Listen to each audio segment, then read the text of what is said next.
Glyn, Yes. will you do some maths? Some maths? Some maths for me. I'm just going to give you some sums, okay? Some simple sums. Okay. What is... I'll start with a sort of reasonably hard one. 7 times 2 plus 1. 15. What's 8 plus 2 plus 5? 15. What's 16 minus 1? 15. What's 15 plus 0? 15. Which episode is this? 15! Yeah, you see? Yay! Oh! Clever, see, because it was a bit of education, and also this is the episode we're on. That was genius, because I didn't work out until about the third sum what we were doing. We hadn't discussed this, I'm have that we? stupid. No, we hadn't. No. This is episode 15 of the More Than Mostly Comedy podcast. It would have been possibly episode 16 or episode 17 for Yes. two different reasons. One, if we'd interviewed Stuart Lee, which we didn't have time to when he was here in September. No.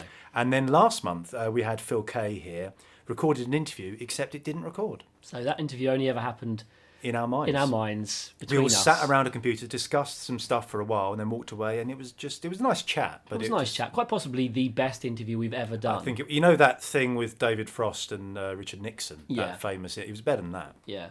And you know that interview that Princess Diana did when she had the sort of sideways head on, and she was talking about sort of things being hard with Prince Charles. Remember that? That one. It was better than that. Really? Yeah, it was definitely better than that. Yeah.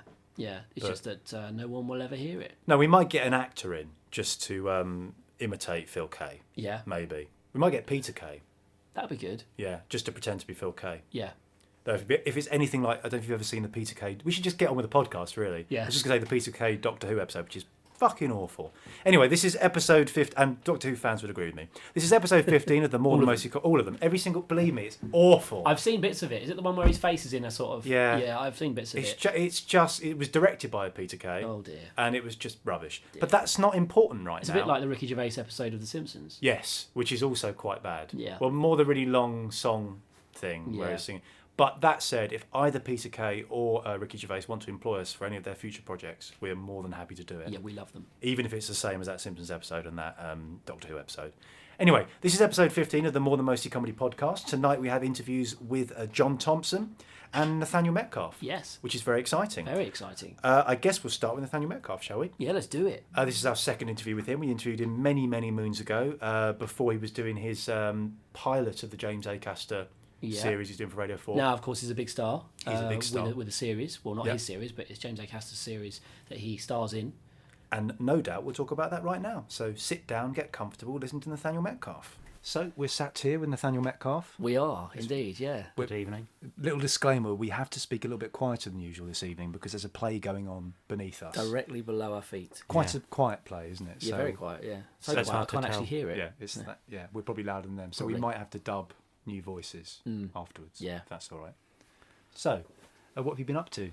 Well, first off, you've been recording, well, it's broadcasting now, isn't it? James Acaster's Findings. Oh, yeah, we did all those. We did all those back in... Was it? I've got no idea. Time really? flies. I know it's been like something like 2 years since we did the first one. Yeah, but it we came feels to like watch the first one. I can remember watching the pilot Yeah. at the BBC, yeah. We felt a bit like dicks because we were sat in the front row. We which were, is a bit like, yes. That's probably ideal. It's ideal. Do I you like think? to see. I like to see a friendly face. Yeah. They're sort of funny recordings because we're told not to almost play to the audience, but it's very difficult. Yeah, yeah. That you feel like you're sort of putting on a bit of a show, but it's absolutely pointless. Right. Because no one can see it. Yeah, yeah. That's bizarre, though. So you're told not to play to the audience? Kind of, yeah. Oh, or really? like if it's it's almost like to just do it straight, and whatever the reaction is to anything, you don't want to. And it actually makes it weirder if you do something visual that they laugh at afterwards, because you get an extra weird laugh on the end of.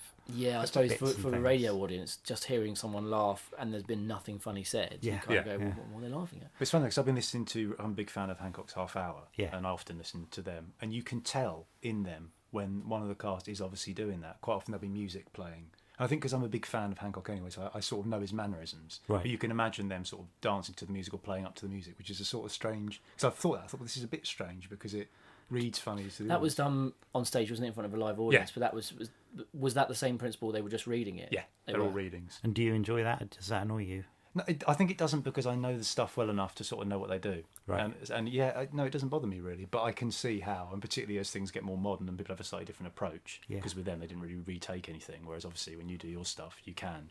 Yeah. So it's sort of a slightly more I think me and James are prone to gurn slightly if we think we can inch another bit of laughter out of it, we will.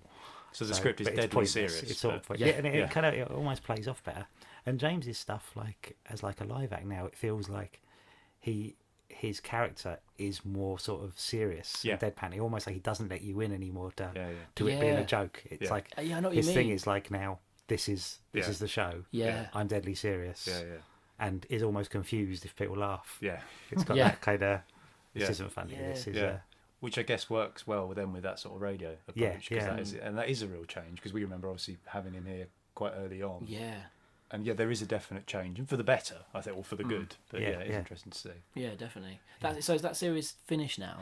No, there's one more to air, but I don't know when these are. So there was one on last night, and I know there's one on next Wednesday. Okay. But we're talking in mid-November. Mid-November, so 2014. it would be the next Wednesday, which is the last Wednesday in November, basically. I probably won't have edited this together by then. You wouldn't have done that? I doubt it. Get quick. Just out of principle. No, really rubbish. But you can go back. You'll probably be able to listen to them on some sort of. It's currently on iPlayer. I don't know if they will be doing it. Yeah, sorry, we're just signalling to someone outside the room who's trying. We've got sort of frosted glass here, and he was doing waves. It's quite urgent. Yeah, like the theatre's on fire. You're speaking too loud. Maybe it's to do with the fact we're talking too loud. But... One thing I was going to ask you, because you recorded them quite a while ago, how much do you remember? And then when you listen to it, is it sort of a surprise to you, or do you feel that if you listen when I listen to it, I'm often very critical of myself. Yeah.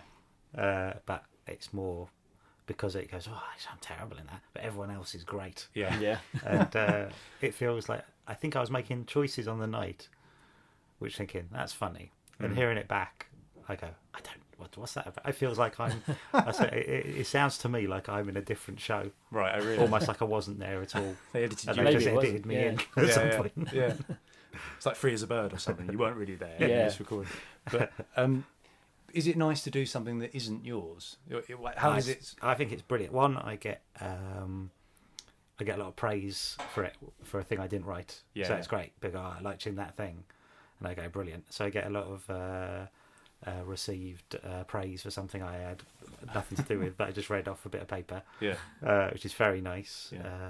And two, it's quite nice to do something where I don't mind telling people it's good. Yeah. So it feels like I can go. There's enough sort of distance between me doing something that's not mine that I can go, it's great. Yeah, yeah. It's great. You should listen to this. Without feeling like you're sort of bigging yourself up. Yeah. And also, if they don't like it, it's not your fault. So, you know what I mean? Either way, Exactly. it's a winner. If people don't like it, I didn't write it. Yeah, and I wasn't happy with it. Yeah. Do you feel do you feel that the stuff you do in that differs from the persona that you present when you do your stand up, and does that raise an issue? I don't think so. I always think it's written. It's interesting because James obviously written it with me in mind, and sometimes I'm reading it and I don't know what he's got in his head, and it is often written in quite funny, the sort of funny sentences and things, and I don't know genuinely if it's like, is that the kind of thing I would say, or whether it feels like he's got a definite idea of how I would say that. Right. And sometimes when we do read-throughs and things, he goes, no, say it like you say this. And I go, oh, okay. Yeah. So it's quite well sort of directed and things by James, and there's often things that it's obviously based on, he's seen me hundreds of times, so it's probably very easy for him to go, this is the kind of thing that he would say. And there's little bits of it that actually are like bits that are inspired by bits I've done on stage that's made him go, well, just do that like you did in that bit you do. Yeah. And presumably it makes it a little less sort of pressured in a way, because he wants you to do it in the first place. He's written it for you. You know him very well. Does that take some of the edge off of being in the BBC thing? It's totally. I don't know. Maybe I've done stand-up stuff on the BBC, but then that also feels all right because someone's asked you to do it. Yeah. So I don't. I've never. It's only ever fun. It's never. There doesn't ever feel to be a pressure. Right. I don't feel like I've got anything to prove on those nights, because it feels like someone's asked me to do it. So I suppose that's I've got a right. I feel like I've got a right to be there. Yeah. And also they've asked seeing what you do, so it's not like it's going to be so dissimilar. Yeah. So outside of that, what have you been up to recently, or what are your plans? Where do you? Well, I'm kind of at a weird crossroads at the minute. It's late November, and I've got to think about whether I'm going to do another Edinburgh show next year very quickly. Yeah. Also knowing that I have written zero. I've written absolutely or barely anything new since Edinburgh. Right. I've probably at a push about 5 minutes of new material I've written since Edinburgh. Right. But I've been busy. I'm trying to do lots of things that would probably be, I feel, my jinx to talk about. Okay. But I've got a couple of things I'm trying to get done, which may or may not happen. Right. Which is also things that's preventing me from writing new material, which is nice. Oh, okay. But if it comes to nothing, I go, oh God, I've just wasted, just wasted months. Yeah, it is a weird pressure, Edinburgh, isn't it? I suppose because once you make that decision, you're going to go. Yeah. All of a sudden, it's like right, pressure's on. Particularly at this stage, if you don't really know quite what you're going to do, and like you say, you're waiting for something else, so you don't really know. And it's the kind of thing. I think if the other thing comes off, I wouldn't feel too bad about not doing Edinburgh. Right. But I feel currently like I really ought to. Yeah. And it'll be horrible if I have to write it in 3 or 4 months. Particularly when I suppose your profile would have raised slightly because of the radio thing. Yeah, I'm doing that. And I'm doing... Just get James to write it. Yeah. Just he's very quick. He's very prolific. Yeah. And I go, well. And you got no pressure then as well. I'm doing Josh Widdicombe's show at the minute. Doing a slot on that on his radio show. Radio thing. Yeah. So XFM. Yeah. So those things make me think, it's probably a really good. I remember talking to Nish Kumar about it. And he said that he felt that he was getting audience coming to see him because he was on Josh's show, and he started going, it's a really silly time not to do a show. Yeah. But I really don't want to. You're basically on a never-ending wheel now. You just have no choice for the rest of your life. Yeah. You'll be doing that. I was just going to ask, how much... I saw that you'd auctioned off your Sugar Puff picture that you did.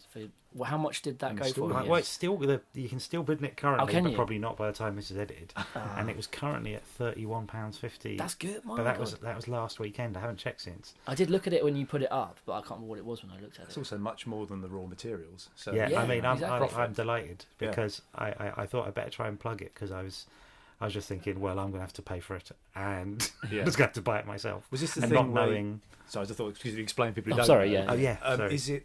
Was it an auction that you were approached by? I was approached as almost like a like celebrity auction thing, but it felt completely like they couldn't possibly really want me to do it. Yeah. And then it's like, we've got another space. We need someone else. Yeah. And so I did it as I kind of did think, I'll do it if you want. It's for charity, but are you sure? Are you sure you've got the right email? Yeah. And they were like, yeah, totally. So I've done a thing, and I've sort of made a point of trying to. I kind of wrote it into my Edinburgh show last year to hopefully give it some kind of people might know about it, or might like it as a funny thing. So I'm delighted currently that it's £31, and also it's also great that I feel like it seems to be currently higher than lots of actual celebrities. Right. Really? Yeah. Oh, yeah. What charity is it? It's a charity called Stars on Canvas. That's what charity's called, but it's raising money for something called the Willow Foundation, which is a bit like Make-A-Wish in the UK. Okay. It's a similar charity, but I'm delighted that I am not the worst, and I'm also delighted that I don't have to buy it myself. Yeah. The question is, though, is it you that is the lure, or is it the Sugar Puff thing? What is the thing that's making it a good picture, or is it the combined? It's a really good picture. I've no idea. I like to make people. Hopefully, someone's got it because they want it, or they might have seen the show. Yeah. Or like it feels like it might be a nice present for someone who liked the show to go. Oh, that's like a weird souvenir of a show. And I'll never have it again. So it's. Will you find out who got it or any of the detail? I've no idea. I've no idea how it works. I'm meant to go down. I might try and pop down tomorrow if I've got time.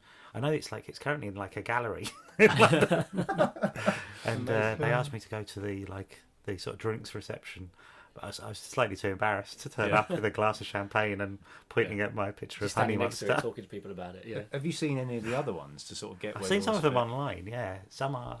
I mean, some are really good, and some are just someone's got a Sharpie and drawn a spaceman or something. Right. But the person who's drawn a spaceman might be Damon Hill or someone. Yeah, exactly. Yeah. And who wouldn't want a spaceman drawn by Damon Hill? I think that's amazing. And on that note, we probably should end. Yes. Our chat. Thank you. Cheers. So that was Nathaniel Metcalfe. Certainly was. And if you like that interview, if you like him, and why wouldn't you? You can follow him on Twitter. Can't tell you what his Twitter handle is because I don't have any sort of device in front of me, but it's I'm not even going to risk by saying it's at Nathaniel Metcalfe, because it probably isn't. Google him, you find him. And also listen to James Acaster's Findings, which is on Radio 4 as we speak. It's Radio 4, 11 o'clock. That's very good that you knew that. It is 11 o'clock, With no paper in front of you. I'm very impressed. Can I let people into a bit of a secret now? Yeah. You know the Mostly Comedy that these interviews came from was on the 20th of November. Yeah. Can I tell people that this recording was actually a week before? This is happening. Ruined it. You've ruined it for everyone. This bit we're recording now is on the 14th of November. So we have absolutely no idea what's going to happen on the 20th. If either of us are going to live through the next week, exactly. Or any of the acts are going to turn up. So much risk involved. I know, but can I tell people why? Why is that? It's because I'm going up Big Ben. Oh, this is why. I'm going up Big Ben the day after. It's all about me and me going up famous landmarks in London. We can't be up late because David Ephgrave has to get up so he can go up Big Ben. Just to clarify, I'm not going up on the outside. I'm not doing a Peter Duncan. Yeah. Whenever we say Peter Duncan in unison, we have to. Somewhere around the world, a Peter Duncan dies. Yeah. I hope not. Yeah, it does, but not the Peter Duncan. Oh, okay. So it doesn't matter. We've got no emotional connection with that. No. Yeah, I'm going up the day after Mostly Comedy. I'm going up Big Ben, and it's something that it took quite a while to get. You can ask your local MP. So I asked Peter Lilly. Did you? He's a friend of ours, isn't he? He appeared in a sketch with us, didn't he? Google it. Go on YouTube. Watch it, and then watch the moment when he walks off the stage and we walk the other way, and find out that basically he left the building, never thanked us. We never saw him again. Yeah, he was a dick. So don't vote for Peter Lilly. No. And I'm happy to say that because I would never vote for him. He's an idiot. But that said, he did allow me. He did. I had to write to him, or my wife had to write to him to arrange for me to go up Big Ben. Which is, it's happening. We've got to be there quite early in the morning on the Friday. Luckily, if he ever hears this, he won't hear it until after you've been up Big Ben. So he can't withdraw that. No, and I'm going to send him a link because I now have his details. I'll send him a link. And basically, they have to check whether you're a security risk after all these things. So probably if he did hear this, he wouldn't let me up Big Ben. No. So I'm going to be on the inside of Big Ben, looking through the clock face. Apparently, you're up there when the bongs go. When the bongs go, going to be fucking loud. Wear some earmuffs. Yeah, I'm hoping it's not. It won't be 12. It'll be about 9ish, I think. God, really that early? Yeah. Well, to be there, you've got to be there earlier than that. You'll be able to see them all going to work. David Cameron, you'll be able to see him going to work. That's it. I'm hoping he'll do the tour, actually. Yeah. So that's what I'm doing. So that's why we recorded this prior to the event. So we've got no idea what anyone said, as I say, if they turned up or anything. But despite saying that, you're now going to listen to a fantastic interview we did with John Thomson. Very informative. Would they have heard that noise, do you think? I don't know. Somebody just fell over and died. Some sort of background noise happened. Yeah. Lots of rattling around. If it's not on the recording, I'll add something, like tambourine or something. Yeah, I think you should. But yeah, you can now listen to a fantastic interview with John Thomson. We know it's fantastic because he was very sort of personable and told us lots of good things. He's a lovely guy. Yeah, actually, probably one of my favourite acts we've had at Mostly Comedy. Yeah, and that thing he did that he'll talk about in this interview, it was fucking hilarious. Brilliant. This is the interview with John Thomson. Okay, well, we're sat here in a very small room with John Thomson. Yes. Very exciting. Hello. I wanted to ask you, I was watching the other day The Man Who Knew Too Little, which I hadn't seen before. And I wanted to ask you, what was it like administering a nasal spray on Bill Murray? It was great working with Bill, but it was just a bit kind of... I look back now and it was kind of like, oh my God, you know what I mean? We got on great, actually. Yeah. I did do a thing where I took a bit of a gamble. What I used to do was wind-up phone calls where I do impersonations of people. Right. And I found out which hotel he was staying at, which is the Savoy, and I asked to be put through to Mr. Murray's suite, and I did Christopher Walken to him. I went, "Why are you doing the film? It's terrible, awful." And he went, "Chris," "Why are you phoning me?" And he loved it. Right. He bought into. I mean, I could have got in trouble really for doing that. Yeah. But he really, and I did it with Cliff Parisi. We were two KGB henchmen, but it was great. But his impros, he ad-libs and impros a lot. And Fred Molina at the time was struggling because he wasn't getting his cues. Right. So we all started doing it. Right, okay. And it all got a bit out of hand. Because I said there was a suggestion of things for torture, like the rubber sheets and bring tourniquet and the rubber sheets and bring truth serum. And then I went to toilet duck. And everyone loved it. And then the director went, "No, don't do toilet duck." Oh, really? Well, why? He went to product placement. Oh, all right, okay. That's a shame. But like, that's not really good. It was a joy. It was a joy. I mean, and I asked him for an autograph at the end, and he put on my signed picture, "They can never destroy what we have," which is a lovely thing to say. Yeah. Because it's kind of like we were comedy brethren. Yeah. So it only took it was only a few years. I didn't really get what he put, and then it was really quite lovely. What he'd realised that we were brothers in arms in a comedy world. Yeah. So apparently his new film's great. Yeah, I saw that it's got very good reviews. It must be something to have that from Bill Murray as well, who's someone who's just... Is he quite a deep... He strikes me as quite a sort of deep... sort of... As a person that's quite... Really? I don't know. Quite sort of... Only ever seen a photograph? Just thinking from his face, You could tell he was the money, though, in the film. I think what Bill says goes. Yeah, he was very much in control. Right. I wonder when you film, though. I think. Yeah, it is a good film. It's a good story. Yeah. There's lots of good people in it, and I like it's basically I'll tell you. I need to see it. I haven't seen it. But it's very good. I enjoyed it. I was reading on one of your sort of biog things somewhere that you when you started doing Spitting Image, you were still at college. That's right. Yeah. So how did that come about? What was the? How old were you then? 21 or 2. Maybe. Okay. It was the highest paid Saturday job I've ever had. Right. And I was still a student. And what happened was Steve was doing Spitting Image because he was already in the fold there. Yeah. And I met Steve at college, and he found out there was another impersonator, impressionist, mimic, call it what you will. And he said, you should do a tape, like cassette tape. That's what you did. Yeah. So you recorded it on an old ghetto blaster that recorded. Right. And sent it off, and I sent mine off and waited. So I owe Steve a debt of thanks for kind of that opening that door to me, really. And they liked what they heard. Yeah. And my first 2 puppets were Gaza. You just cried, just cried all the time, like, you know. Yeah. And then Nigel Kennedy, right, who was Monster, Aston Villa. He's got that lisp thing going on. So, and I said, because he's got like a cyst on his neck. I don't know if it's from repeated violin rubbage. Probably. But I said it would be good if you talked, a talking boil. And they did. They made it. So I said, well, you could make that speak. And they said, yeah, we'll do that. And they did it. How quick was the sort of turnaround with that? Saturday, you do it. Right. So it was 10 in the morning till 6 at night. And then you did the voice first, and then the puppets are done in the studio. Oh, right. To the pre-recorded voices. So that's pretty... So they've got to know what the words are going to be. They've got the script there. So they're literally sort of... They've got the script. Yeah. Yeah, it's quite... But the thing is, some people used to go, why is it so... Because right at the end on a Sunday night, it would be very topical. Yeah. And there'd be something that had only just happened, and you'd go, how's that possible? What they do is, because the puppets didn't... The mouths just went, mat. You could redub a top... They get people in to redub it and do something incredibly topical, and people go... Yeah. How's that? Yeah. So sort of conversely, when you did the Curse of the Were-Rabbit, how does that work? Do you record the dialogue first and then? Because I just wondered. It was the dialogue first, and the thing about that was I only was given the scenes, the sides, the piece of paper with my lines on. I wasn't ever given a full script. I was just that because it was a kind of disclaimer against the reveal of who. The Were-Rabbit was. So I didn't know who the Were-Rabbit was until the premiere. Right. Really? When I was really grateful because it's a really big reveal. Yeah. And I would have gone, oh, you know what I mean? Yeah. So that was nice. But it's like some scripts now, you get them and they're watermarked with your name on. So if you lose your script and it's leaked, they can trace it straight back to you. Right. Recently I just did Sacha Baron Cohen's new film, Grimsby.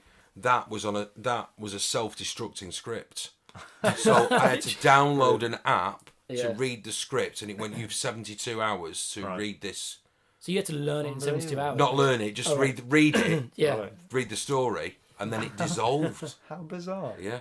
That's the Mission Impossible. Yeah. It stopped if someone got, if I'd lost my iPad and someone got access to it. And it's exactly like that. Trying to write it down really quickly. Yeah. And then my iPad blew up. Take a picture. Yeah. That's like the Quentin Tarantino thing, isn't it? Where the film that was leaked, which now he's not going to make, because there's something about he had a script that he was really last few months. The cowboy film, wasn't it? Yeah, and he was really pleased with it. And then because I think he only sent it to about 5 people, maybe a couple of agents and a couple of actors. And then because it got leaked, he said, "Well, I'm not going to make it now," and he knew. So apparently, people try and infiltrate studios to get ideas to make similar. Really? Yeah, as well. That's a bit depressing. Yeah, kind of like industrial espionage. In Hollywood. Yeah, they want to know so that they can make theirs first. It's like Robin Hood. There were about 3, weren't there, at one time? Yeah. Prince of Thieves, and then there was a Patrick Bergin one, and then there was Men in Tights that we don't talk about because I'm a big Mel Brooks fan, and that didn't really work.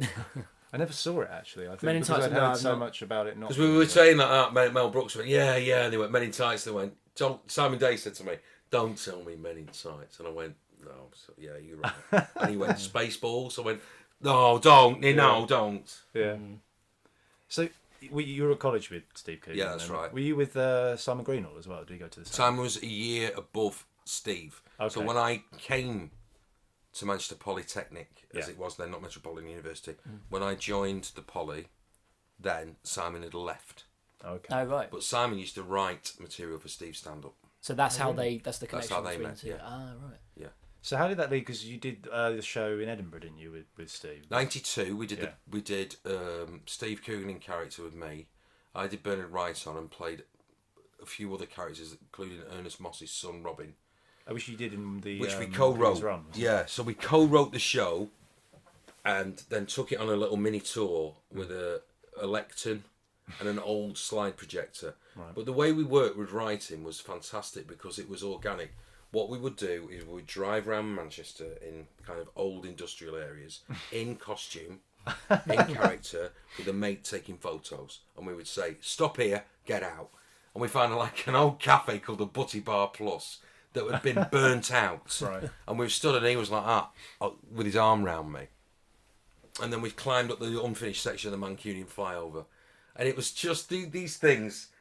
What we did was we just said, take a picture, and wrote around the picture. Yeah. And it was a really great way of writing. Yeah. Because you could change it. You could have a different show if you wanted, you know. And it's sort of giving you the inspiration. It's sort of half writing it for you, isn't it? Because you have a good image. We knew it was we knew it was funny, you know. You know, I'll never forget the line about the Stockport Pyramid development. It's finished now. It's the co-op, right? But because it's a pyramid, it's on Google Earth, and it's like top 5 places that the Illuminati are responsible for, and it's the co-op bank headquarters in the. You know what I mean? But the line Steve said, it was we co-wrote it. I used to love writing for Ernest. He went. Stockport Pyramid Development, you won't see Nefertiti in there, but what you will see is the finest sprinkler system this side of Chadderton. Brilliant. Was that quite similar to Live and Lewd? Or you know, it was the two of you and... Yeah. Live and Lewd was the kind of jumping off point to Edinburgh. Oh, okay. Well, I think it came in that order. Was that? I thought it was 94. The other way around. Live and Lewd was the after Edinburgh. Yeah, I think it was 94. Yeah. That's right. And Edinburgh was 92, I think. Yeah. So we won the Perry, and that started Paul Carr Video Diaries, 3 Fights, a Wedding, and a Funeral, that we got BAFTA for. Yeah. And it was, I'll never forget that night because we won that BAFTA, and it was literally like, who are these Northern Oiks? Why on earth? Yeah. It was looking round, pulling faces. That's amazing. It was great. You know what I mean? Yeah. How did you shoot it? Were you actually? Because it's so handheld. We rehearsed the absolute life out of it. Right. So it was all scripted to the point where you knew it inside out, so you could just be as natural as possible. Yeah. Without worrying about the dialogue, about worrying. For me, it was a baptism of fire, but it helped me with my acting because I was playing a real person on a video diary. I had to kind of find a way of acting that would be so believable. You could believe that Paul and Bob existed. Yeah. So that was my kind of way of and it's the way I use today, is that instinctive acting. Some say Sanford Meisner way. It's kind of, it's reactive. That's how I work now, and to just try and make it as natural as possible. But sometimes you would have thought it would be the other way. You wouldn't rehearse it. Yeah. You thought you just kind of got an A-B structure, a beginning and an end, and you just play around. Like that's the thing that Scorsese does that to a point sometimes. But it was Jeff Posner. We rehearsed it and rehearsed it and rehearsed it. Right. And it's all scripted. Right. It's the tension. It was handheld, handheld, but on a good camera, but then kind of graded to look. Because even the sounds like it's from the camera, but in a good way. It makes it convincing. Yeah. So I sort of wondered how that was done. I mean, you could probably, but it was lit and things and stuff. But you'd have thought the budget could have been. Yeah. But that's what makes it real, I think. Yeah, that's the thing. It's like I say, it's attention to detail that goes into that. Is there a lot of sort of backstory thing going on as well? That sort of working out what that character would have been, or like all that sort of.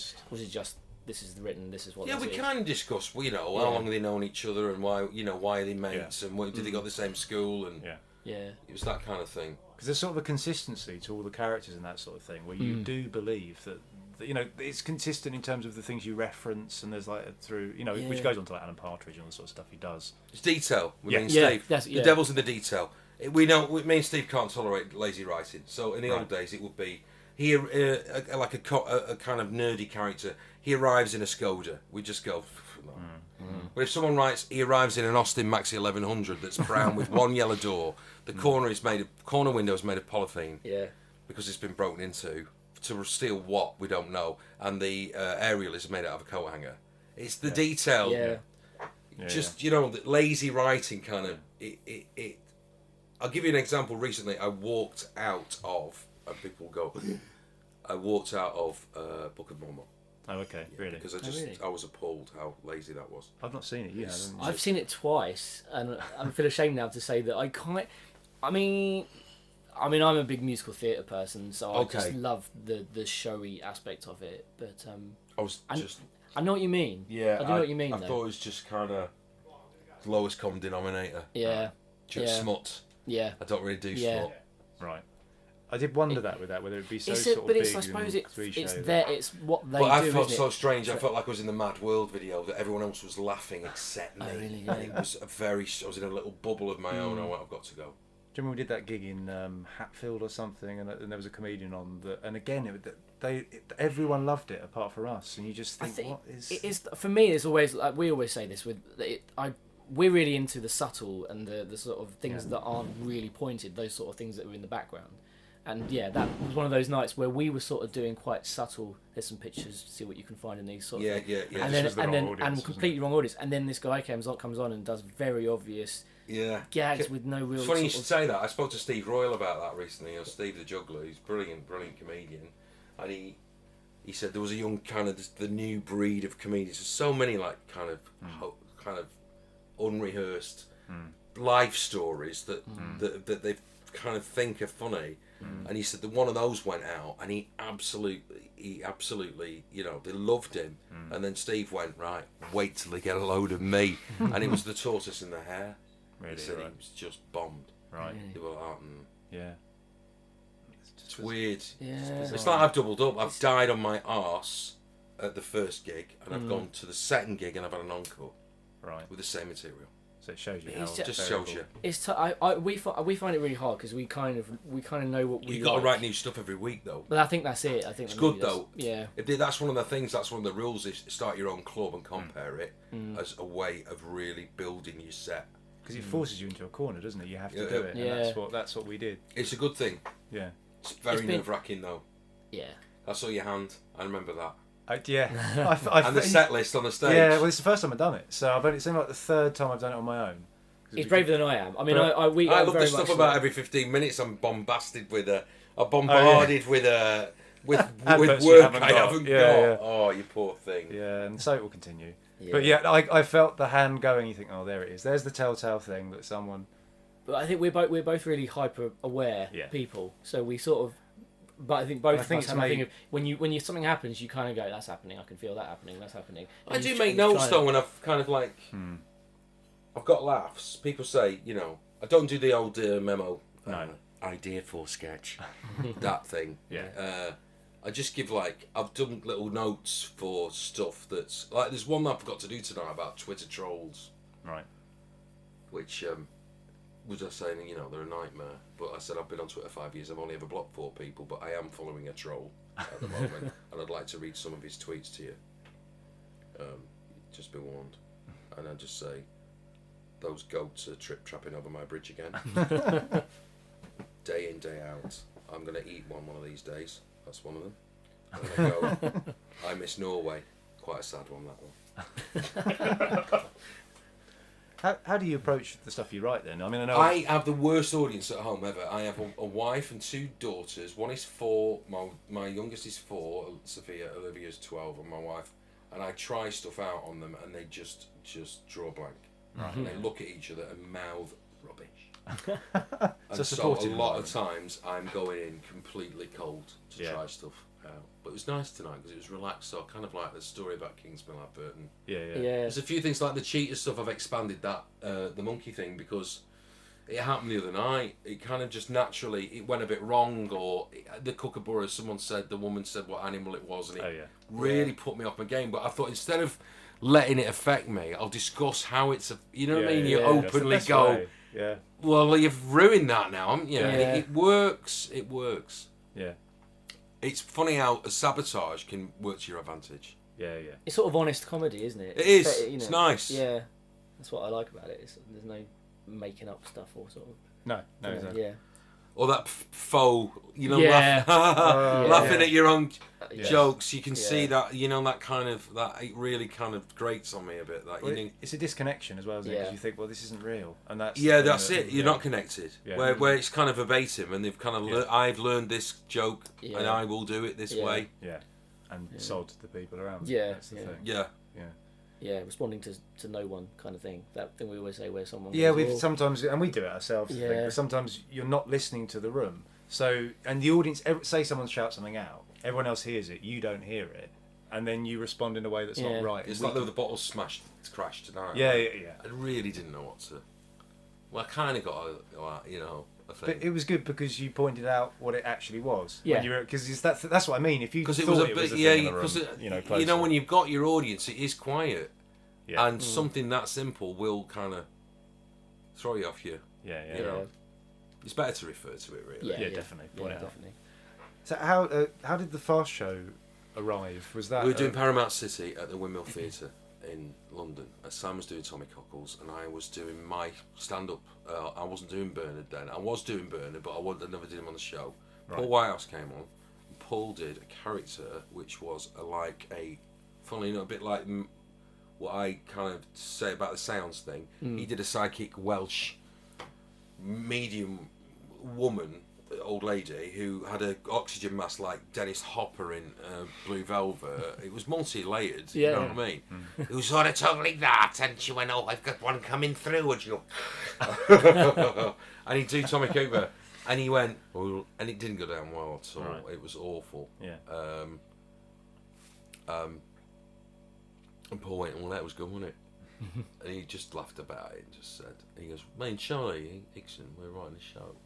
And it was a bit like one of those heist films, where they go and find the guy's working underneath the car, and he slides out, and they go, come on do the job."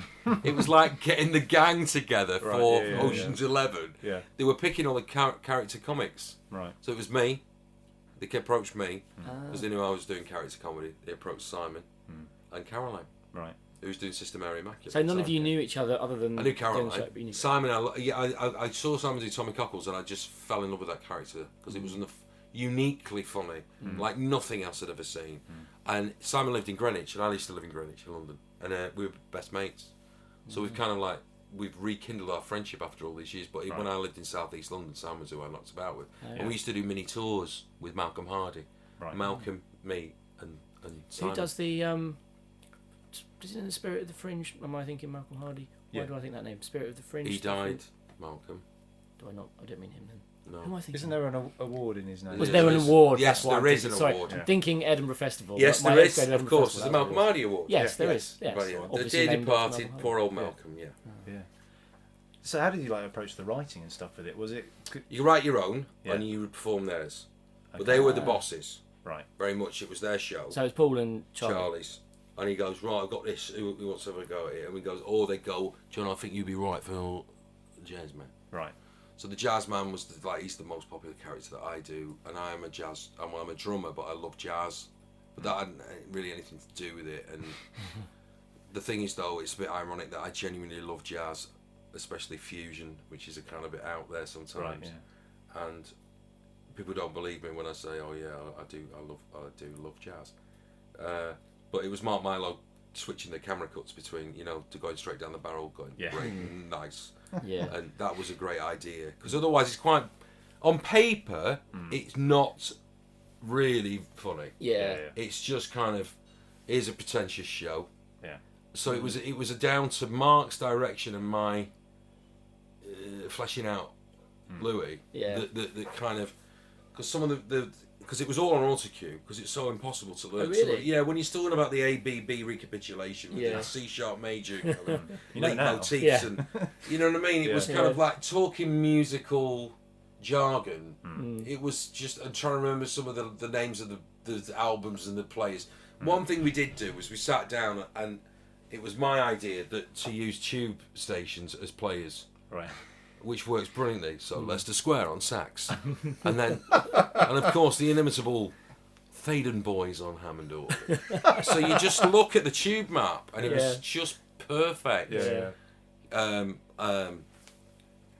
Parsons Green there playing double bass, and some of you might remember his dear departed brother from the flugelhorn player Soylent.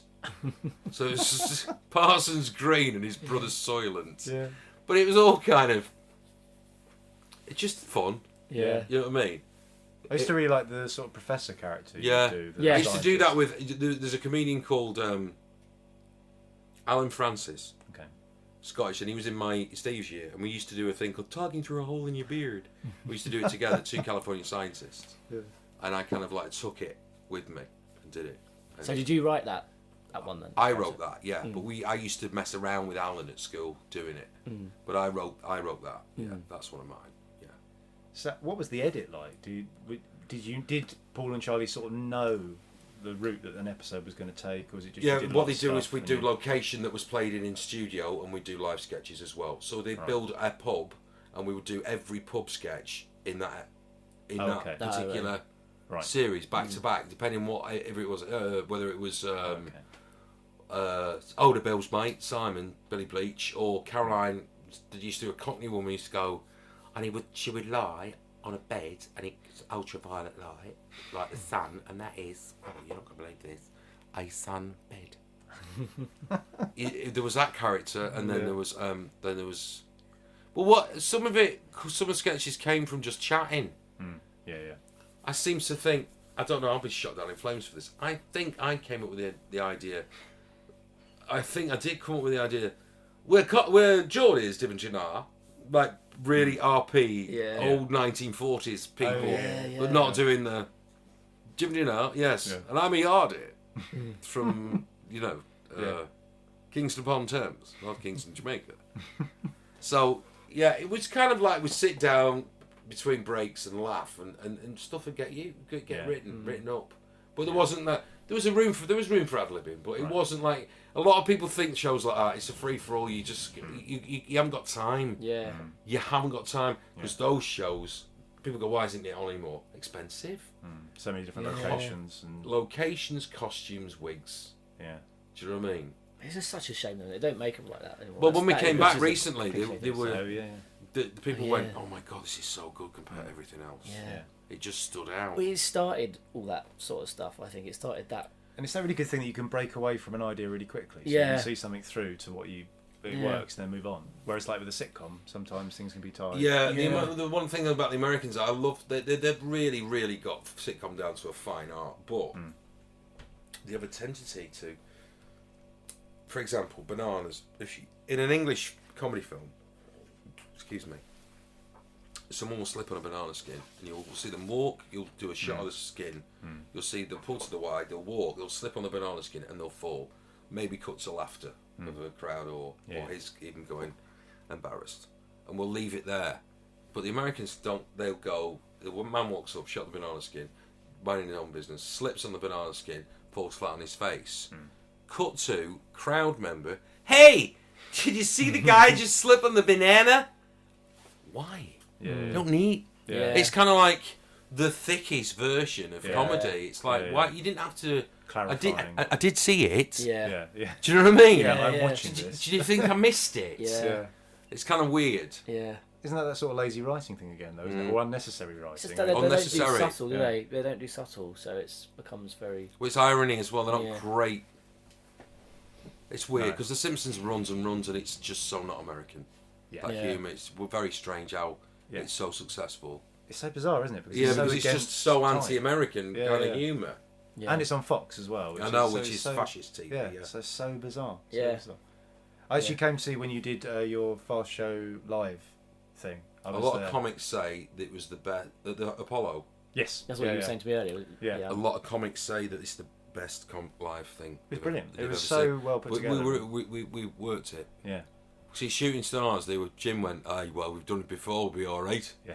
And it showed. It did show. That's what I said. Exactly what he said earlier. And I love Shooting Stars. That's exactly what it was. It was just but we were, again, rehearsed in the space, dress rehearsal, like a theatre show. Yeah. We just proper spanked it hard. Yeah. So it was tight, like the people in the boxes and.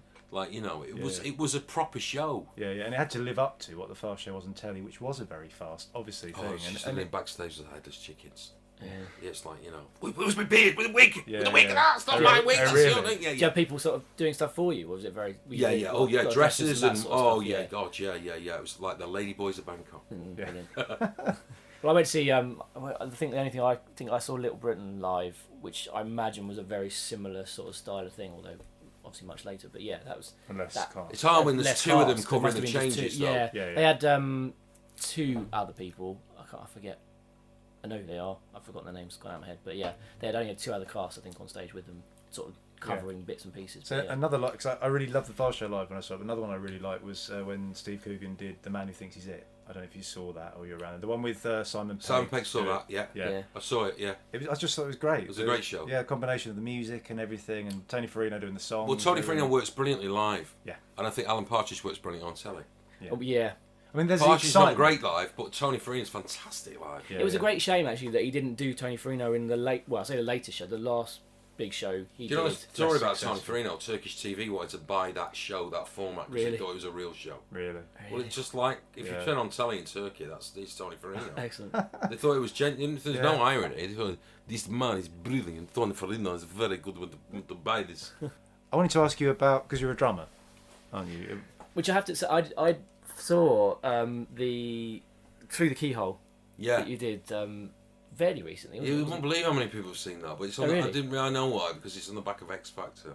That's not. That's well. I have. Yeah, that is why I saw it, but not because I like X Factor. Because my wife. You're not painting a very good picture. I'm really not helping myself, am I? I can't believe how many. It was great though. I thought it was lovely, really good. you know. They don't like you being in when they come round, right? And I was in, but I'm not like, don't go in there. No, don't touch that. Put that down. It's not that. It was like, would you like a brew?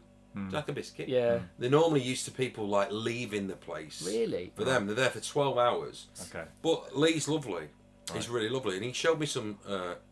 This is what I like about Northerners is their loyalty and their kind of genuineness shines through. Because he showed me some of his sketch show that he shot a pilot of on his phone, and I thought it was hysterical. And I went, "That's really good." He went, "Do you want to be in it?" And I went, "What?" I went, "Do you want to do some stuff?" And I went, "Yeah, I'd love that." Well, I didn't expect another call. Yeah. Sure enough. Wow. I got the call and I've done some. A great time. So that's the way it should be, though. He's another one I love for his attention to detail in the characters that he creates. Yeah. He's an art student, you see. He makes all the masks and everything in costume. Did you really? Yeah, all the Bo Selector masks were made by him. I love it. I just love the everything that he does. There's a real He's a clever lad. Yeah, it really you really feel like you're watching a real person. You don't ever go. And I'm sort of fascinated you do, yeah. I'm fascinated by Lee Francis because I'd love to sort of know more about him because I just feel like he's very interesting. Yeah, because there was Avid Merriam before. People forget about that. Well, exactly. That's that was a brilliant creation. Yeah, because he was always, you know. Yeah, and the Little Bear. Stuff. I forget what the character's name was, but it was that stuff. It was called Little Bear. I think it was. Yeah, no, brilliant. So. Well, we probably should draw it to close because it's very late. Yes. Thank you so much for coming here. All right. Yeah, thank you, Hitchin, for being so warm. I can go to bed with a smile on my face. Yes. So that was John Thomson. It was right there. And even though obviously we haven't heard the interview yet, because even though this is happening after you hear the interview, it's actually happening way before the interview, which is way before, a whole week before. Yeah, at least 7 sleeps. We are genuinely very excited to have him at Mostly Comedies, a comedy hero of both of ours, who's in so many things that both of us watched when we were very young. Alan Partridge, the Paul and Pauline Carp Video Diaries. So possibly the most excited I am to have an actor at Mostly Comedy. So it's lovely to have him in the future, providing he turns up. Yes, that is one point that we should say is that this could all be completely ruined by him not being here. Yeah, this is true. Although we could drop the bombshell that he's staying in the Sun Hotel in Hitchin, knowing that it won't affect anything. True, because it will have happened. Yeah, it will so have already you happened. could have thought, I could go there on the Friday morning and I could meet him at breakfast when he has his breakfast that we will be paying for. Yeah. But you can't because it's happened. So you've Exactly. wasted. Anyone, you wasted time. any It's sort right, of though. stalkers. We'll be there. Yeah, we're going to be there. We're We'll going to be have a there. nice breakfast, aren't we? We are, yeah. We're staying in the room next to him as well, aren't we? We are, yeah. Yeah, Together. Sharing a bed. Yeah. So that was episode 15 of the More Than Mostly Comedy podcast. It was very good. I really enjoyed it. It was very good. I enjoyed it particularly. Listen to the other ones. There's plenty of them up there on the old iTunes and the new iTunes. Interviews with various people. We've got Peter Capaldi, Michael Caine. Are you saying all this in advance of those people that we are going to Yes. soon be interviewing? Yeah, Donald Pleasance. That's particularly good Donald because he Pleasance. died in the sort of early 2000s. But we haven't recorded that yet. Bobby Davro. Bobby Davro, that was a good one. Lenny Henry. Yep. Who else have we interviewed? Roy Chubby Brown. Billy Pearce. Billy Chubby Pierce. Chesney Hawkes. Yep. And various other people. Cliff Richard. Cliff Richard, yeah. Noel Edmonds. Noel Edmonds, that was a good one. Yeah. We told us some really... he dished the dirt about Mr. Blobby, didn't he? He did, yeah. And then we had Mr. Blobby himself. Yeah. That was a really, really in-depth interview, actually. I Quite thought. terrifying. He was throwing himself around the... I say studio like we have a studio. It's just a room. It's just a room above the theatre. But yeah, listen to those episodes. Or you alternatively could listen to the real ones like Phil Jupitus and Richard Herring and... Stuart Lee. No, not Stuart Lee. Don't say the one we didn't do. We didn't do Stuart Lee. We didn't have Stuart.